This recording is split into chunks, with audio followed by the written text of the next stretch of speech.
రేపు మిథున్ రెడ్డి విచారణ ఉందనగా ఈడీ ఇవాళ విజయసాయి రెడ్డిని విచారిస్తోంది. ఏదైతే లిక్కర్ కుంభకోణం. అసలు లిక్కర్ కుంభకోణంలోకి మిథున్ రెడ్డిని లాక్కొచ్చింది విజయసాయి రెడ్డి.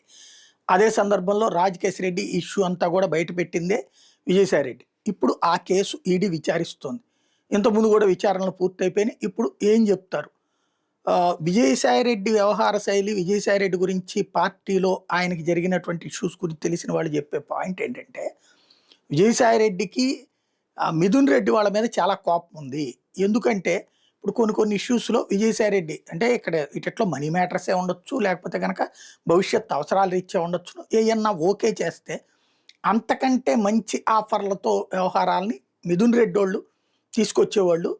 ఏదైతే విజయసాయి రెడ్డి ప్లాన్ చేస్తాడో దాన్ని ఆ తర్వాత జగన్ చేత ఆపించి వాళ్ళకి అనుకూలంగా చేయించుకునేవి చాలా ఉన్నాయి. అంటే ఈజీగా అర్థమయ్యే భాషలో చెప్పాలంటే ఈయన ఒక కాంట్రాక్టర్‌ని పట్టుకొచ్చి పని ఇతనితో ఇది అని మాట్లాడితే అవతలోళ్ళు వచ్చి ఇంతకంటే ఎక్కువ చేస్తారు అన్నటువంటి పేరుతో ఇంకొక కాంట్రాక్టర్ని పట్టుకొచ్చేవాళ్ళు. తద్వారా విజయసాయి రెడ్డికి క్యాన్సిల్ చేసేవాళ్ళు. అట్లాగా వాళ్ళ దగ్గర మాట పోగొట్టుకున్న సందర్భాలు ఉన్నాయి. అప్పట్లోనే జగన్ మీద ఆ అసంతృప్తి ఉంది. పేరుకేమో పేపర్‌లో, టీవీల్లో అన్నిట్లో నెంబర్ 2 అని రాస్తారు. తీరా చూస్తే అసలు జరుగుతున్నదంతా జగన్ దగ్గర బాగా యాక్సెస్ మిథున్ రెడ్డికి ఉందన్నటువంటిది ఒక రకమైన ఈర్ష్య, అసూయలు ఆ రోజుల్లోనే ఉన్నాయి.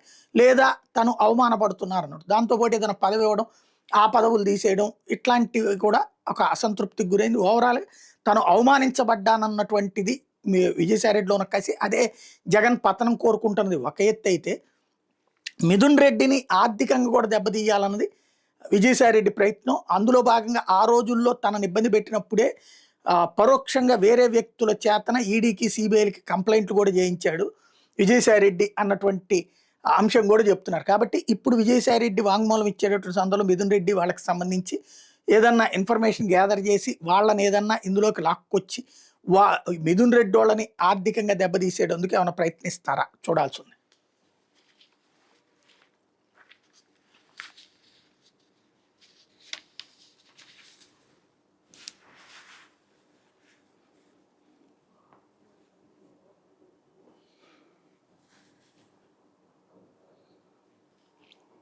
2014-19 మధ్యలో జగన్ పాదయాత్ర చేసేటప్పుడు ఒక లెక్క ఏంటంటే కార్యకర్తలను కలుస్తాడు, అంత మించి ఏముంటుంది.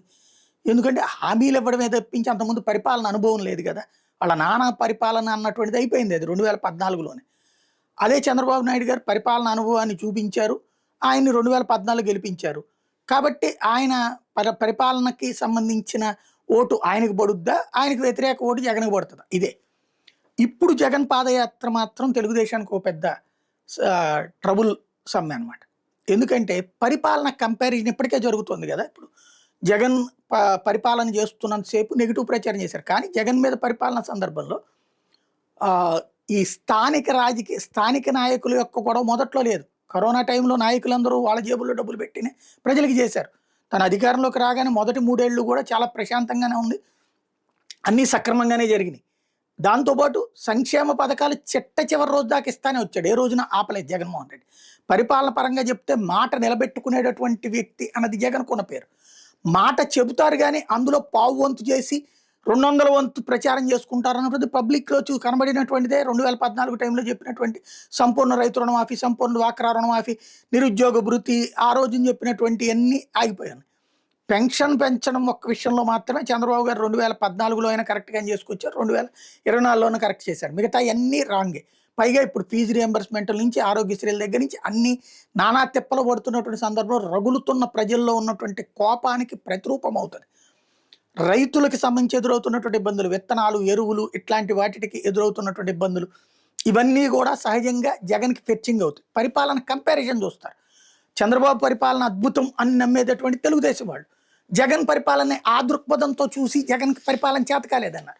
నిజమేనేమో అనుకున్నటువంటి పబ్లిక్ తర్వాత చూస్తేనేమో ఒక ఇంటి దగ్గరికే పరిపాలన అన్నటువంటిది, లేకపోతే డ్వాక్రా రుణమాఫీలు చేయడం కావచ్చు, లేకపోతే సంక్షేమ పథకాలు చేయడం కావచ్చు, ఈ ఊరికి రైతు భరోసా కేంద్రానికి సచివాలయాలు కావచ్చు, పాలనా వ్యవస్థ తీరుతెన్నులు మార్చి చూపెట్టాడు. ఇది బాగానే ఉంది. కానీ చివరిలో ఏదైతే ఆ ల్యాండ్ టైటిలింగ్ యాక్ట్ గొడవ కావచ్చు, లేకపోతే కొంతమంది నేతల దౌర్జన్యపూరిత మనస్తత్వాలు కావచ్చు, దుష్ప్రచారం జరుగుతుంటే సమాధానం చెప్పుకోలేకపోయినటువంటి వైనం కావచ్చు, సంక్షేమ పథకాలు ఇంతకంటే ఎక్కువ ఇస్తానని చెప్పడం వల్ల సరెండర్ అవ్వడం కావచ్చు, పబ్లిక్ అట్లా అన్నీ కలిసి వచ్చింది. దానికి తోడు కాపులంతా పవన్ వెంట నిలవాలనుకోవడం, కాపు కమ్మ కాంబినేషన్ అన్నటువంటి ఒక డెడ్లియెస్ట్ కాంబినేషన్ యాడ్ అవ్వడం, దానికి బ్రాహ్మణ వైశ్య లాంటి భారతీయ జనతా పార్టీ యాడ్ అవ్వడం, ఇన్ని కలిస్తే అక్కడ విజయం సాధ్యమైంది. ఇప్పుడు జగన్ పాదయాత్ర సందర్భంలో ప్రభుత్వపు పరిపాలనా తీరుని కంపల్సరిగా కంపేర్ చేస్తా ఆల్రెడీ పబ్లిక్ ఉన్నప్పుడు, అది వచ్చే ఏడాదికి వచ్చినప్పుడు మరింతగా ఉంటుంది. ఈ లోపు కనుక పరిస్థితులన్నీ చక్కదిద్దేసుకుని ఫీజు రియంబర్స్మెంట్ సక్రమంగా కట్టేస్తా, ఆరోగ్యశ్రీలు సక్రమంగా కట్టేస్తా, ఈ నాయకులు విచ్చలవిడిగా ఇప్పుడు లైక్ అనంతపురం జిల్లా ఎమ్మెల్యే సొంత పార్టీ వాళ్ళే బూతులు తిడుతున్నారు, అట్లాగే అనేక మంది ఎమ్మెల్యేలు సొంత పార్టీ కార్యకర్తల దగ్గరనే డబ్బులు అడుగుతున్నారు, డిమాండ్ చేస్తున్నారు, వ్యాపారాల దగ్గర నుంచి అన్నిటికీ మామూలు వసూలు చేస్తున్నారు అన్నటువంటి వాటన్నిటిని సరి చేసేసుకుని ఏడాది కనుక క్లియర్ చేసుకోగలిగితే నెక్స్ట్ జగన్ పాదయాత్ర చేసినప్పుడు అంతా పబ్లిక్ సంతోషంగా ఉన్నట్టు కనబడుతుంది. అలా కాకపోతే కనుక జగన్ పాదయాత్ర సందర్భంలో పబ్లిక్ వచ్చి వాళ్ళ బాధలు చెప్పడం బిగించేస్తే అది ప్రభుత్వానికి అతిపెద్ద షాక్ అవుతుంది, షేక్ అవుతుంది. అది క్రమక్రమంగా ఏడాదిన్నర పాటు ప్రచారం నిరంతరం సాగుతుంది. మరి ఈ లోపుగా సెటరైట్ చేసుకుంటారు లేదనేది చూడాలి.